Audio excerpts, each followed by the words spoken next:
Hello, my name is Peter Parfitt. Welcome to New Brick Workshop.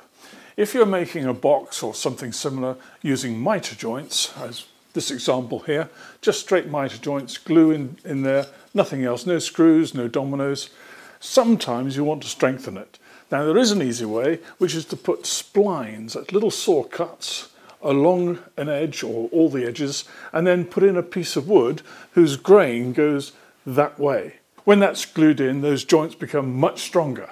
But in order to do this, you need some sort of mechanism of making repeatable, accurate cuts. And so I've created this little sled.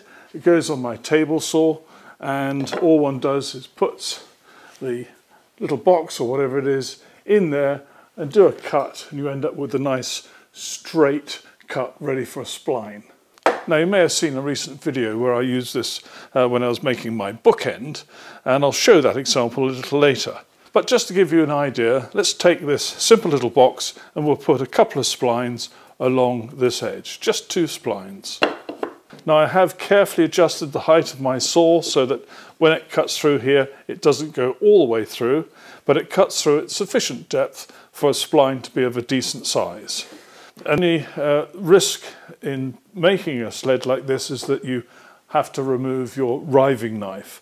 Now for me it's not so bad, because on this Festool CMS unit, even after you've removed the main riving knife, there is still the little spring-loaded one which is part of the saw.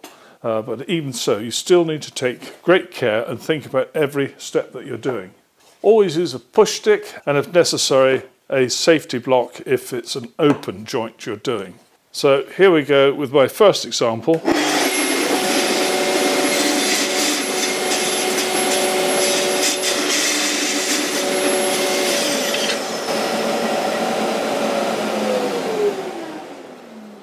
And there are those 2 cuts, and I can now put slithers of wood with a grain going across that way in there. And I don't know if you're able to see, but those cuts did not go all the way through. Let me now show you how I made the sled. So what I'm going to do is I'm going to take a piece of plywood, which is here, which is going to be my shooting board, I suppose you'd call it, and then 2 blocks of wood. If I had 1 piece, it would be 1 piece, but I haven't got 1 piece wide enough. 2 pieces of wood, which I'm going to glue on there. I'm then going to put a V cut here and here, so that will then give my 90 degrees, so I can put a box or whatever it might be coming down into there, and then I run this on my little table saw to do the spline joints. That's the theory anyway. And I've now glued those pieces on there so that they can go off nicely. So I'll leave that to dry for a while and come back to it later. I've just cut this out now using Capex. Because I've got the board here and I'm not cutting into the board, I've had to use the trenching lever, which is on the right there, and I've had to set my piece of work forward, and I've got a piece of wood at the back here. I've made sure I've clamped this really well, and my hands were nowhere near as I made my various cuts across here. And so I'll just check this to see if it's accurate enough. And the key thing is to make sure that this is at right angles, and I really hope you could see this, because that is an absolute perfect right angle. Absolutely spot on.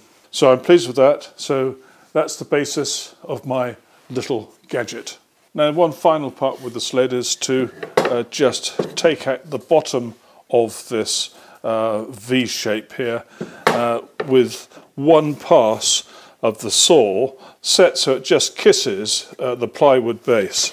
So it's in the right place.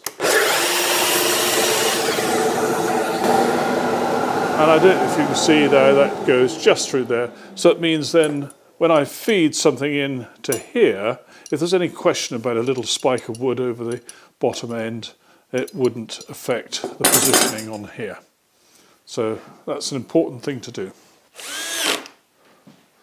Now I've just put a stop on here, and the idea is that this will go to and fro on the saw table, but I don't want it to go all the way through, and if the operator's here, risk the saw blade coming through here. So I put this stop on, so on the saw table that will do that. I'll just wipe off this excess glue. That's that. Now this is the first time this has been used, so I've got the saw blade as a reasonable height. I've had to take my riving knife off because obviously it wouldn't work otherwise. So I'm going to do an initial cut all the way through until the stop comes into play. And I've checked that when the stop comes into play, the saw blade does not appear on this side. And in order to do this, I've got my fence set such that this saw cut is going to go through the join of these two blocks of wood, and I'm going to just move it forward until I come to the stop. And it's really, really important when you do something like this, you've got no riving knife, you've got a saw blade that's going to appear through here. You've just got to be very, very careful.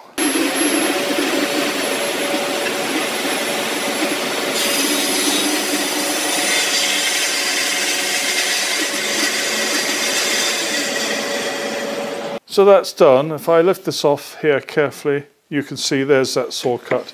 It goes through, and my stops come into play, and it's stopped there. Remember, because it's a curved saw blade, the saw blade is actually going all the way to there, which is just under here, just this side of those pieces of wood. So one has to really be careful when doing something like this. Now, in order to set this up to do my cuts, I've just moved this so it's next to the saw blade, and I need to choose where the saw blade's at its highest and then lower my saw blade accordingly. I think I'm going to try it there. That should just miss coming all the way through. I hope this shows up enough, but I put some pencil marks here at 10mm intervals from the measured from the middle. And the idea of that is it gives me a rough guide when I'm about to do a cut, roughly where to place things. So what I'm going to do first of all is I'm going to do a cut at either extremity.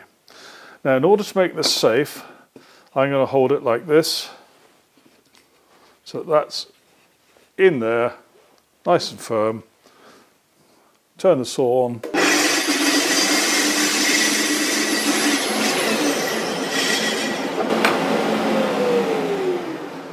And I hope you can see there's one cut there, and it did not go all the way through. So I've done one there. Now I could now reverse this like so, and that'll put a cut at the other side symmetrically.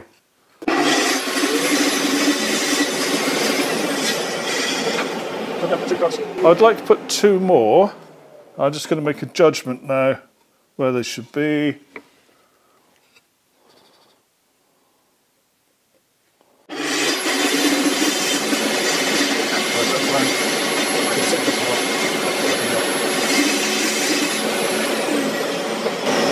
Let the saw come to a rest. And now I have 4 splines in this, and that will help to protect or enhance that mitre joint.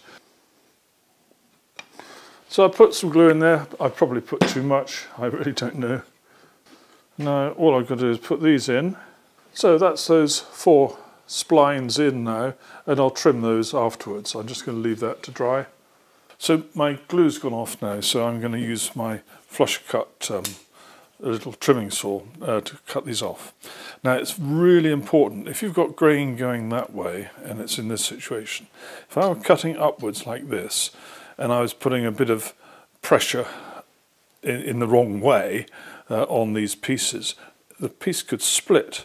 If I was starting at the bottom, the split could go through the actual piece, but if I start at the top, then it's less likely to happen because any pressure will just cause the piece to break away from the joint rather than break into the joint. So it's something which is important to watch out for. Now when you're using a saw like this, it's not easy, but you've got to keep the pressure with your finger here on the saw to keep it flat against the the surface. I hope you can see that I've not scratched the surface of the wood here at all with that flush cut saw. Those little spline joints look quite neat, and there's nothing on the inside to see at all. And I think that will have strengthened it up no end. Well, I hope this demonstration of a very simple spline sled has been useful.